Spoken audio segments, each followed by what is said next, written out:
Bab 49, tebing setinggi lebih dari 20 meter itu berhasil dituruni oleh Yan Zong dengan cepat. Begitu mencapai dasar, ia segera berjongkok untuk memeriksa keadaan Ula Zitiao, sambil memanggil-manggil namanya, tangannya dengan sigap memeriksa tubuh gadis itu. Untungnya, napasnya masih ada, denyut nadinya pun tetap berdetak. Setelah memeriksa lengan dan kaki, ia tak menemukan tanda-tanda tulang yang patah. Saat memeriksa kepala, tak ada luka atau bekas darah. Namun, tepat di samping kanan kepala Ula Zitiao, terdapat sebuah batu runcing yang cukup besar. Yan Zong merinding membayangkan, hampir saja bagian belakang kepalanya membentur batu itu kalau sampai kena. Meskipun tidak ada cedera yang terlihat, ia tetap khawatir akan kemungkinan luka pada leher atau tulang punggungnya. Karena Ula Zitiao belum sadar, ia tak berani sembarangan menggerakkan tubuhnya, namun, saat ini yang terpenting adalah membangunkannya. Yan Zong pun menekan titik Renzong titik sadar di bawah hidung, dengan lembut. Tak lama kemudian, Ula Zitiao mengerang pelan, aduh, sakit sekali. Belum sempat membuka mata sepenuhnya, ia merintih kesakitan. Begitu melihat Yan Zong di sampingnya, ia bertanya dengan suara lemah, ini, di mana? Di bawah tebing, jawab Yan Zong singkat. Saat melihat Ula Zitiao mencoba bergerak, ia segera menahan bahunya, jangan duduk. Katakan, bagian mana yang paling sakit? Ula Zitiao mengerjapkan mata, berusaha merasakan tubuhnya. Seluruh tubuhku sakit, keluhnya. Coba rasakan lagi, mana yang paling terasa? Tanya Yan Zong sabar. Setelah meraba tubuhnya, Ula Zitiao meringis. Pinggang, bagian belakang pinggangku yang paling sakit. Dengan hati-hati, Yan Zong menggeser posisi tubuhnya ke samping. Kalau aku gerakan seperti ini, sakit tidak? Tanyanya. Tidak terlalu sakit, jawab Ula Zitiao. Yan Zong membuka sedikit pakaian di bagian belakang pinggangnya. Terlihat kulit putihnya terdapat luka robek sekitar 1 cm yang mengeluarkan sedikit darah, namun sudah hampir kering dan tidak lagi mengalir. Di tanah, tepat di posisi yang sesuai dengan luka itu, Yan Zong menemukan sebuah batu kecil berbentuk belah ketupat, dengan ujungnya yang mengarah ke atas. Itulah penyebab luka di punggungnya. Bisakah kamu duduk? Tanyanya pelan. Ula Zitiao mengangguk pelan. Dengan bertumpu pada kedua lengannya, ia perlahan duduk sambil mengerang pelan. Meski masih menahan sakit, Yan Zong malah tertawa sambil mengangkat batu kecil itu. Ini dia penyebab rasa sakitmu. Ula Zitiao mengerutkan dahi, kebingungan. Tapi, seluruh tubuhku masih terasa sakit. Yan Zong tetap tersenyum. Kamu beruntung sekali. Jatuh dari tebing setinggi itu tapi masih hidup, itu sudah luar biasa. Ula Zitiao mendongak ke atas. Aduh, aku jatuh dari sana. Astaga, cuma membayangkannya saja sudah bikin merinding. Meski tidak mati, tapi tetap saja seluruh badanku sakit. Yan Zong berkata lagi, kalau kamu masih bisa merasakan sakit, itu tandanya kamu benar-benar masih hidup. Coba berdiri, lihat ada masalah tidak. Dengan hati-hati, Ula Zitiao berdiri sambil meregangkan tubuhnya. Aneh, ternyata tidak apa-apa. Katanya heran, tiba-tiba, matanya menangkap sesuatu di tanah. Buah juju beku. Susah payah aku petik, malah berjatuhan semua. Ula Zitiao langsung berjongkok, memunguti buah-buah kecil itu. Yan Zong ikut membantu. Nyawamu sudah hampir melayang, masih sempat mikirin buah. Ula Zitiao terkekeh. Justru karena masih hidup, makanya aku memikirkan makan. Kalau aku mati, mana sempat ingat ini. Lapun selesai memungut buah, mengikatkan kantongnya di pinggang. Namun tiba-tiba teringat sesuatu. Di mana buntalanku? Yan Zong juga sempat heran. Ia memandang ke sekeliling, tapi tak menemukan. Buntalan itu di tanah. Ia lalu mendongak. Itu dia, buntalanmu tersangkut di pohon. Sekitar 3 hingga 4 meter di atas mereka, sebuah pohon pinus kecil tumbuh dari celah tebing. Meski tak besar, namun cabangnya rimbun, dan di salah satu cabang yang patah tergantung buntalan Ula Zitiao, bergoyang pelan tertiup angin. Lebih ke atas lagi, sekitar 10 meter, ada pohon pinus kecil lainnya dengan beberapa cabang yang patah. Yan Zong menunjuk ke atas. Lihat, 2 pohon itulah yang menyelamatkanmu. Buntalanmu yang tersangkut juga membantu memperlambat jatuhmu. Ula Zitiao berusaha mengingat. Tadi aku sedang memetik buah jujube, terus kakiku nginjak batu kecil yang lepas. Aku langsung terjatuh. Seingatku, sempat ada yang menahan, mungkin pohon-pohon itu, habis itu aku tidak ingat apa-apa lagi. Ala Yanzong menganalisis, lihat, dua pohon itu sudah menyerap sebagian besar benturanmu. Buntalanmu yang tersangkut di cabang ikut memperlambat jatuhmu. Jadi, waktu tubuhmu lepas dari buntalan itu, kamu curna jatuh dari ketinggian sekitar 1 meter. Ditambah lagi, tanah di bawah sini penuh dengan rumput tebal, mirip dengan kasur yang empuk. Makanya kamu tidak terluka parah, cuma pingsan. Ula Zitiao tertawa lega. Berarti aku memang beruntung, ya. Orang bilang, selamat dari maut pasti ada keberuntungan besar di depan, kata Ala Yanzong sambil tersenyum. Mereka pun saling bertatapan dan tertawa bersama tiba-tiba, Ula Zitiao spontan memeluk leher Ala Yanzong. Ala Yanzong menepuk pelan punggungnya. Sudahlah, kita masih harus naik ke atas. Masih belum sarapan, ingat. Ula Zitiao melepaskan pelukannya, lalu teringat sesuatu. Iya, tapi, bagaimana caranya naik? Kamu pasti bisa, aku tidak yakin bisa manjat setinggi itu. Tunggu sebentar, kata Ala Yanzong.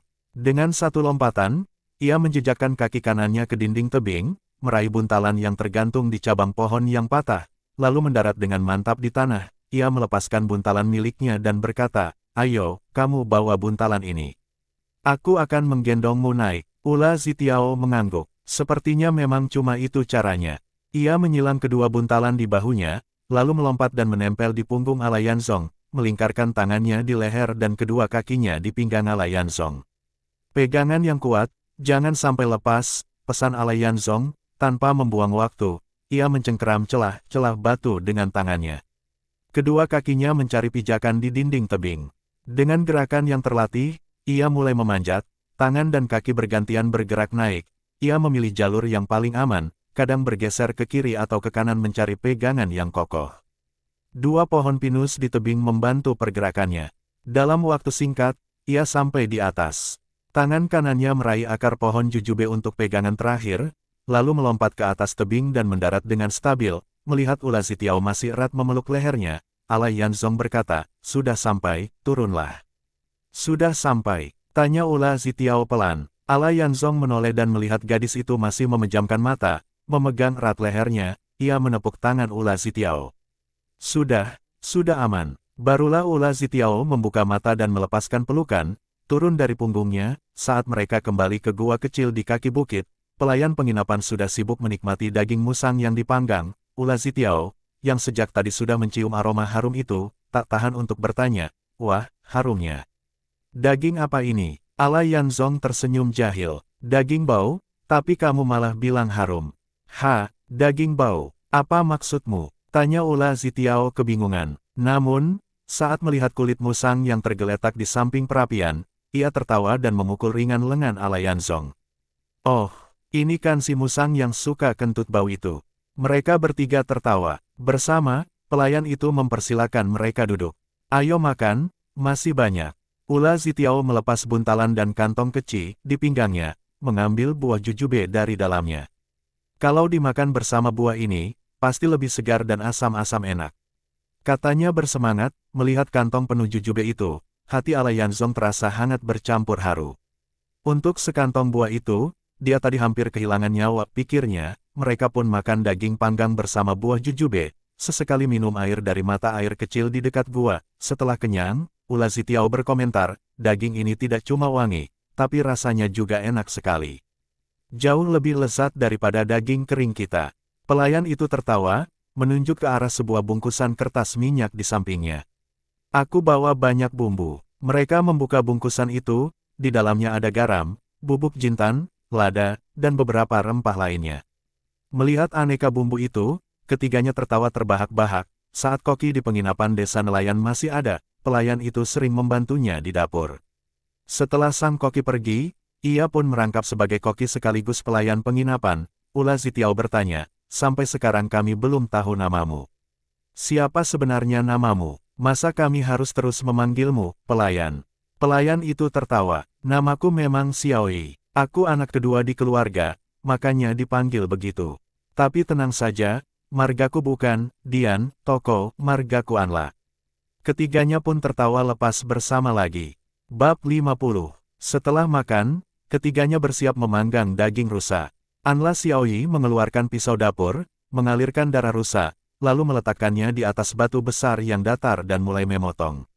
Dalam sekejap, ia membedah perut rusa itu dengan cekatan dan rapi. Ala Yanzong, yang selama ini merasa cukup mahir menggunakan pisau, harus mengakui bahwa keterampilannya tak sebanding dengan keahlian memotong Ania Xiaoyi. Potongan daging rusa yang diiris Ania Xiaoyi bersih tanpa sisa darah. Bahkan ia tidak perlu membilasnya dengan air, sesuatu yang Ala Yanzong sendiri tak mampu lakukan. Cara Ania Xiaoyi memisahkan urat, memotong daging dari tulang, benar-benar seperti seorang tukang daging ulung. Ala Yanzong hanya bisa mengaguminya. Setelah beberapa saat mengamati, Ala Yanzong memuji keterampilannya, lalu pergi bersama Ula Zitiao untuk mencari kayu bakar. Saat mereka kembali dengan cukup banyak kayu bakar, Anja Xiaoyi sudah selesai memotong seluruh rusa menjadi potongan-potongan daging bertulang. Apinya bisa dinyalakan sekarang, katanya. Ala Yanzong terkejut. Bukannya kita mau membuat daging kering? Bukankah seharusnya dipotong tipis dulu lalu dipanggang di atas batu? Ania Xiaoyi tetap sibuk dengan pekerjaannya, sambil menjawab, memang benar. Tapi kali ini kita coba langsung memanggangnya saja. Rasanya pasti berbeda, biar kalian rasakan bedanya. Ula Zitiao segera membuat api di mulut gua. Sementara itu, Ania Xiaoyi mengambil satu paha rusa, menaburkannya dengan garam dan membalurkannya dengan bumbu. Tanpa ragu, ia langsung memanggangnya di atas api. Setelah memanggang sebentar, ia menyerahkan paha rusa itu pada Ala Yanzong, lalu mengambil paha lainnya dan mengulang proses yang sama. Ketiganya pun duduk mengelilingi api unggun, masing-masing memegang satu paha rusa yang sedang dipanggang perlahan. Anla Xiaoyi menukar paha yang dipanggangnya dengan milik Ala Yanzong, memutarnya sekali lagi di atas api, lalu berkata dengan senyum puas, yang ini sudah matang. Siap untuk disantap. Ania Xiaoyi mengambil selembar kertas minyak dan membentangkannya di atas batu datar. Dengan pisau dapur khusus yang bermata runcing, ia mulai memotong daging paha rusa yang telah dipanggang. Setiap irisan terdengar jelas, swiss, menghasilkan potongan daging yang berwarna coklat keemasan, garing di luar namun empuk di dalam. Potongan itu jatuh rapi ke atas kertas minyak, semuanya berukuran hampir sama. Ia mengambil 2 potong dan menyerahkannya kepada Ala Yanzong dan Ula Zitiao. Coba, bagaimana rasanya? Tanyanya. Ala Yanzong mencicipinya, matanya berbinar. Garing di luar, empuk di dalam, rasanya luar biasa. Jauh lebih enak daripada daging yang dipanggang di atas batu. Ula Zitiao ikut mengangguk setuju sambil mengunyah. Memang harus diakui, yang profesional itu beda. Daging yang dimasak koki rasanya memang tak tertandingi. Anla Xiaoyi tersenyum sambil kembali mengolesi sisa daging dengan garam dan bumbu, lalu memanggangnya lagi. Daging seperti ini paling enak dimakan langsung setelah dipanggang. Kalau dibiarkan terlalu lama, rasa garingnya akan hilang. Ula Zitiao terus mengunyah daging sambil mengangguk cepat. Betul, ini enak sekali. Setelah satu paha rusa habis dipanggang, Ala Yanzong berkata, kalian lanjut saja. Aku mau pergi cari buruan lain satu lagi. Ia pun pergi, meninggalkan mereka berdua melanjutkan memanggang daging. Waktu berlalu hingga lewat tengah hari barulah Ala Yanzong kembali dengan membawa 2 ekor ayam hutan. Saat ia tiba, Ania Xiaoyi dan Ula Zitiao sudah selesai memanggang seluruh daging rusa. Setelah mereka bertiga makan siang dengan daging panggang, mereka segera membersihkan dan menyiapkan ayam hutan untuk diproses. Tak lama kemudian, Ala Yanzong berkata, tadi aku melihat ada tanaman obat. Aku mau memetiknya dulu. Ketika ia kembali, Ula Zitiao telah mengemas semua daging kering ke dalam kantong perbekalan mereka, membaginya agar mudah dibawa. Hari masih cukup terang. Setelah berdiskusi, mereka memutuskan untuk melanjutkan perjalanan menuju kota pegunungan Weikeki dan mencari tempat bermalam di sana. Meninggalkan gua kecil, mereka melewati semak-semak, keluar dari hutan, dan kembali ke jalan setapak yang mereka lalui sebelumnya. Jalan itu semakin lama semakin lebar dan rata. Batu-batu kecil dan lubang-lubang yang sebelumnya mengganggu kini mulai jarang terlihat. Akhirnya mereka tiba di depan gerbang kota pegunungan Weikeki. Matahari masih menggantung di atas puncak gunung. Namun, pemandangan di depan mata membuat mereka terpaku dalam keterkejutan. Di luar gerbang kota, ribuan orang berkerumun. Tak terhitung banyaknya, lautan manusia memenuhi pandangan mereka. Keramaian itu begitu kacau. Suara teriakan pedagang yang menjajakan barang, seruan anak yang bermain kejar-kejaran, serta orang-orang yang berkelahi saling bersahutan, membentuk riuh yang tak ada habisnya. Ada yang duduk, berdiri, berjalan, berlari, bahkan berbaring atau tertidur di pinggir jalan. Ada yang menangis, berteriak marah, mengeluh kesakitan, atau hanya terdiam dengan wajah kosong. Pakaian mereka pun beragam, ada yang berpakaian mewah, ada yang sederhana, ada pula yang compang camping. Di antara mereka ada pejabat, rakyat biasa, prajurit, pengamen, pedagang, nelayan, hingga petani. Ada pula tabib yang menawarkan obat dan peramal yang sibuk membaca nasib orang-orang, segala macam manusia dengan berbagai profesi dan latar belakang berkumpul di tempat itu. Pemandangan yang begitu ramai, kacau, dan tak terbayangkan, ada yang berwajah serius, ada yang menangis sedih. Ada yang menghela napas panjang, namun ada pula yang tertawa bahagia. Setiap orang menampilkan ekspresi berbeda-beda yang sulit diungkapkan dengan kata-kata. Di tengah kerumunan itu, tampak berdiri tenda-tenda lusuh, beberapa kereta kuda terparkir, gerobak dorong diletakkan sembarangan, dan ada pula yang hanya beralaskan tikar jerami di tanah, beberapa orang tergeletak kaku di tanah. Di samping mereka, terdengar suara tangisan yang memilukan. Namun, orang-orang di sekitar hanya menjauh, tak ada yang berani mendekat apalagi menghibur. Beragam lapisan masyarakat berkumpul di tempat itu. Pemandangan ini bukan sekadar para pengungsi yang hendak masuk kota, melainkan sudah seperti pasar liar yang penuh sesak. Namun, di balik keramaian itu, lingkungan sekitar sungguh memprihatinkan. Sampah berserakan di mana-mana, aroma busuk menusuk hidung. Bau kotoran manusia, air seni, dan bau bangkai bercampur menjadi satu. Di balik batu, di bawah pohon, bahkan di semak-semak, banyak yang buang air sembarangan. Di kejauhan, gerbang kota tampak tertutup rapat. Di depannya, berdiri barisan prajurit bersenjata tombak dengan wajah kaku dan sorot mata dingin.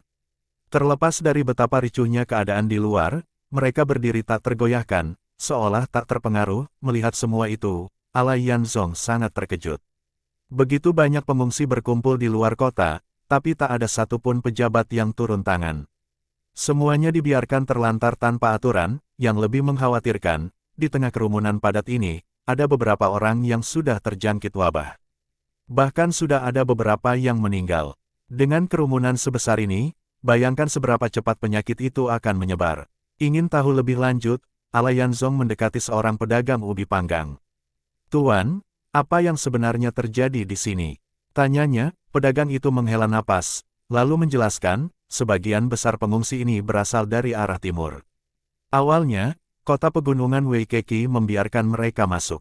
Tapi, setelah jumlahnya terlalu banyak, kota ini tak sanggup menampung lagi. Belum lagi, setelah ada yang meninggal karena wabah, penyakitnya menyebar tak terkendali. Akhirnya, semua pengungsi diusir keluar. Hanya penduduk asli yang boleh tinggal di dalam. Sejak itu, gerbang kota ditutup rapat dan dijaga ketat. Siapapun dilarang keluar masuk. Jadi, jenazah itu. Ala Yanzong bertanya dengan nada prihatin. Pedagang itu mengangguk berat. Setiap hari, pada waktu tertentu, ada yang mengangkut mayat keluar untuk dibakar dan dikubur. Sekarang, bahkan penduduk kota pun tinggal sedikit. Tapi tetap saja, mereka tak mau membuka gerbang untuk para pengungsi. Kalau makan dan minum, bagaimana mereka bertahan? Semuanya harus beli sendiri, jawab si pedagang sambil menunjukkan ubi panggangnya. Kami ini para pedagang dari desa-desa sekitar. Jualan di sini hanya untuk bertahan hidup. Ubi ini saja cadangan makan keluargaku. Kalau tidak terpaksa, siapa mau jual? Ala Yanzong, Ula Zitiao, dan Ania Xiaoyi saling menatap, tak tahu harus berbuat apa dalam situasi pelik seperti ini. Tiba-tiba, sebuah kereta kuda muncul dari kerumunan, berjalan ke arah mereka. Saat kereta itu mendekat, Ala Yanzong mengenali dua pria parubaya yang duduk di atasnya. Mereka adalah orang suruhan Balmauhu yang sebelumnya ditugaskan menjual ikan di sini. Kini kereta itu hanya berisi keranjang ikan kosong. Rupanya seluruh ikan mereka sudah laku terjual, dan meskipun langit mulai gelap, mereka tetap bergegas untuk pulang. Mereka bertiga melihat ke sekeliling. Di pinggiran kerumunan ini, tak terlihat sosok yang familiar seperti Ye Liha atau ibu muda yang bersama mereka sebelumnya. Kerumunan yang terlalu besar membuat pencarian semakin sulit dan melelahkan. Ketiganya berdiskusi sejenak. Ula Zitiao berpendapat bahwa dengan gerbang kota yang tertutup rapat, memaksakan diri masuk hanya akan berakhir dengan tidur di alam terbuka bersama kerumunan orang. Lebih buruk lagi, Di antara mereka mungkin ada yang terinfeksi wabah. Lebih baik kembali ke pegunungan, menjauh dari keramaian, itu jauh lebih aman, Ania Xiaoyi menimpali. Awalnya aku berpikir menemukan tempat yang tetap di sini untuk mencari nafkah. Tapi, pikiran itu sejalan dengan niat awal Ala Yanzong. Namun, setelah melihat banyaknya orang sakit, ia merasa terpanggil untuk menolong. Kalau bisa, aku ingin mengobati mereka. Ia memang telah mengumpulkan sedikit tanaman obat, tapi terkendala alat. Tanpa peralatan untuk merebus dan meracik obat, usahaku sia-sia, maka ia mengusulkan, bagaimana kalau kita cari wadah tanah liat atau panci? Kalau bisa menemukannya, aku bisa mulai meracik obat untuk yang sakit. Dengan niat tulus membantu, ketiganya pun menyusup ke tengah kerumunan untuk mencari wadah tanah liat. Namun, baru saja mereka memulai pencarian, kegaduhan besar meledak di tengah kerumunan. Orang mulai berteriak panik, wajah-wajah yang tadinya lesu berubah tegang. Tak lama kemudian, sebagian dari mereka mulai berlarian ke arah utara. Kepanikan itu seperti gelombang yang menjalar cepat. Di tengah kekacauan itu, tiga sekawan itu baru bisa mendengar dengan jelas teriakan yang bersahutan, cepat lari. Ada prajurit yang akan membantai kota. Mereka akan membunuh semua orang di sini. Lari, jangan tinggal di sini, siapapun yang tertinggal akan mati. Ketiganya mencoba keluar dari kerumunan, tetapi arus manusia terlalu deras. Dorongan dari segala arah membuat mereka terjebak di tengah lautan manusia yang berdesakan, tak ada jalan lain. Mereka pun ikut terseret arus massa yang panik, terpaksa berlari ke arah utara bersama ribuan orang yang berusaha menyelamatkan diri. Bab 51. Belum juga terlihat pasukan prajurit datang, para pengungsi sudah begitu panik. Kekuatan rasa takut memang luar biasa, selain nyawa, mereka tak peduli dengan apapun lagi. Lapak-lapak para pedagang berantakan, barang dagangan berserakan di tanah, hancur terinjak-injak oleh langkah kaki yang kacau. Tenda yang tadinya masih utuh kini sudah roboh, bahkan gerobak pun terbalik terdorong arus manusia. Seorang anak kecil berusia 4 atau 5 tahun terjatuh di tanah, tangisnya yang keras tak mampu menghentikan langkah orang-orang. Tak lama kemudian, tangis itu pun menghilang, anak itu tergeletak selamanya di sana mayat yang sejak awal terbaring di tanah akhirnya benar-benar diabaikan. Arus manusia mengalir deras seperti ikan yang melintas di sungai. Bahkan jika seseorang ingin berhenti, kakinya tak akan sempat menapak tanah. Ala Yanzong kehilangan jejak ulas Zitao, begitu juga dengan Ania Xiaoyi yang tak tampak lagi. Suara teriakan histeris dan jeritan memilukan saling bertumpang tindih, begitu kacau hingga tak ada yang bisa memahami apa yang diteriakkan orang lain. Sekalipun ada yang mendengar, lalu apa?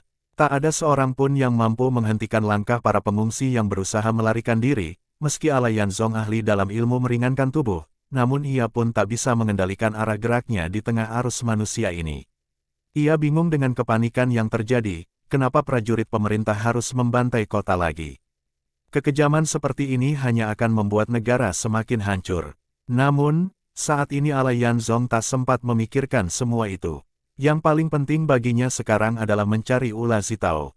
Ia khawatir gadis itu mengalami kecelakaan, sekali terjatuh, mungkin tak akan bisa bangun lagi. Akhirnya arus manusia bergerak menjauh dari alun kecil di depan kota pegunungan itu.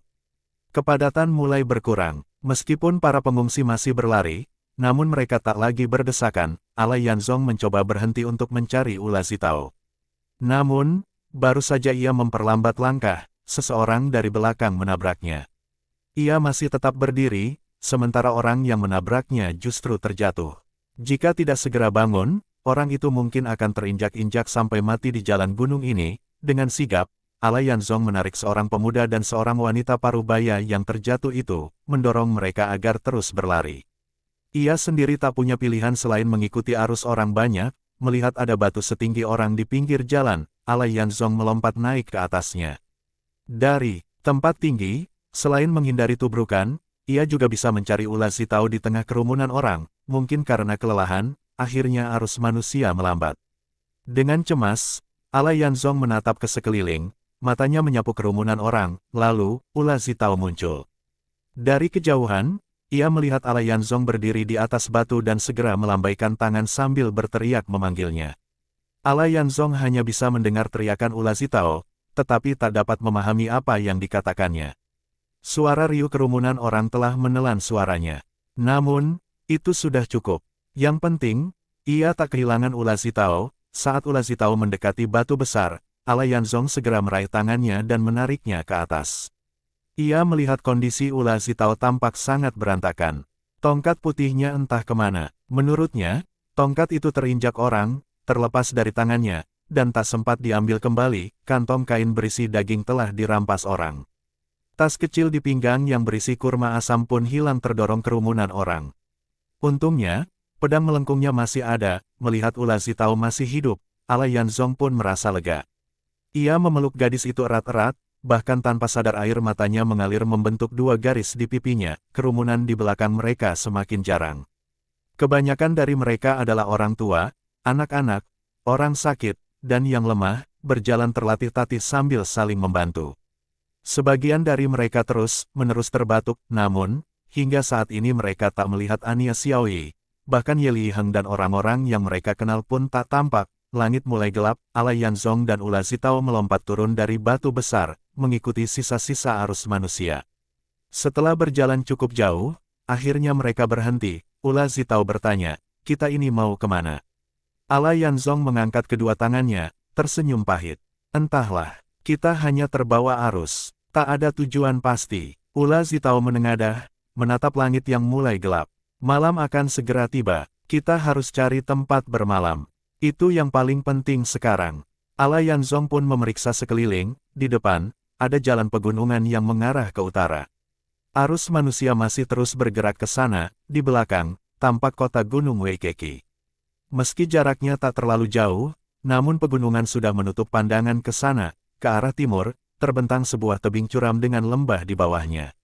Lebih jauh ke sana, ada bukit-bukit rendah dan hutan. Di barat, ada tebing yang tak terlalu tinggi, dengan sebuah jalan setapak menuju puncak bukit. Ala Yanzong memutuskan untuk membawa Ula Zitao menaiki jalan setapak di sisi barat itu. Meski disebut jalan, tapi kenyataannya mereka harus memanjat. Orang yang penakut atau lemah pasti tak berani naik. Ia memotong seutas sulur dengan pedangnya, memberikannya pada Ula Zitao agar gadis itu bisa berpegangan. Perlahan, ia membantunya naik ke puncak bukit. Bukit itu tak terlalu tinggi. Dari puncaknya, mereka masih bisa melihat samar bayangan kota Gunung Weikeki. Di atas sana, tanahnya cukup datar. Selain beberapa rumpun-rumput liar dan bebatuan, tak ada yang mencolok. Setelah mencari, akhirnya mereka menemukan tempat yang pas untuk beristirahat. Sebuah celah di antara 2 batu besar yang bisa melindungi mereka dari angin malam. 2 batu besar itu membentuk sudut yang menciptakan ruang sempit berbentuk segitiga. Berdasarkan pengalaman sebelumnya, mereka menutup bagian terbuka dengan batu-batu kecil. Di atasnya, mereka menumpuk ranting kering, lalu menutupi dengan rerumputan panjang. Bagian bawahnya pun diatasi rumput, hingga terbentuklah sebuah gubuk darurat. Meski masih ada angin yang masuk, namun setidaknya jauh lebih baik daripada tidur di luar. Setelah sibuk cukup lama, Ula Zitao duduk terhempas ke tanah. Ia mengambil kantong air, meneguk beberapa kali, lalu menghela napas. Belum juga melihat para prajurit, rakyat sudah panik, berbondong-bondong melarikan diri. Kita lari dari benteng pesisir Ania sampai ke kota Gunung Weikeki, tapi begitu sampai, tetap tak bisa masuk. Lalu, sekarang kita mau kemana? Ala Yanzong ikut duduk, mengeluarkan sehelai kain kecil, menuangkan sedikit air di atasnya, lalu dengan lembut menyeka kotoran di wajah Ula Zitao. Pipi gadis itu bersemu merah. Ragu sejenak, akhirnya ia mengambil kain itu dan membersihkan wajahnya sendiri. Ala Yanzong berkata pelan, "Banyak dari para pengungsi ini wajahnya terlihat familiar, hanya saja aku tak tahu nama mereka. Mereka pasti para pengungsi dari benteng pesisir Ania, yang sudah ketakutan setengah mati karena ancaman kematian. Kota gunung tak menerima mereka. Sudah hampir sebulan lebih mereka bertahan di luar, mungkin semua harta pun sudah habis, terpaksa kelaparan di luar tembok." Begitu mendengar kabar prajurit pemerintah akan membantai kota, tentu rasa ketakutan itu makin menjadi-jadi.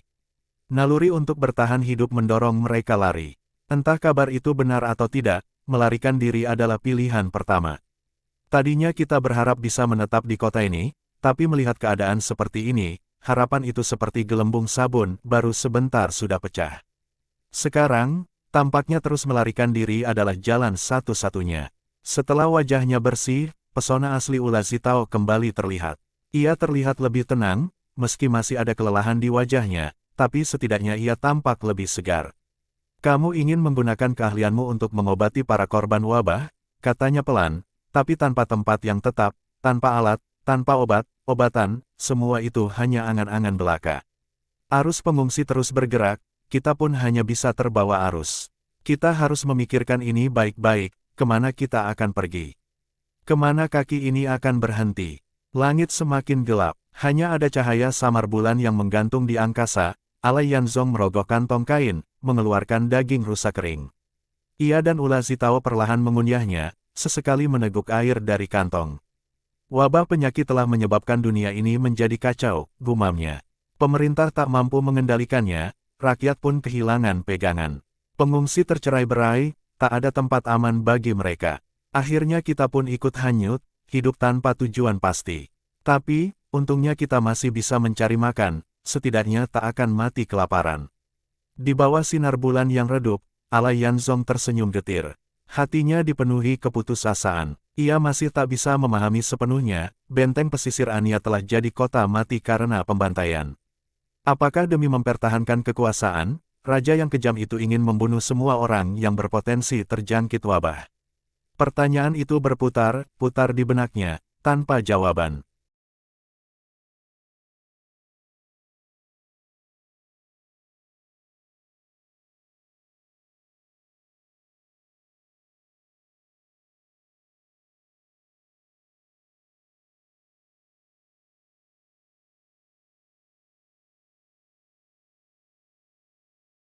Bersambung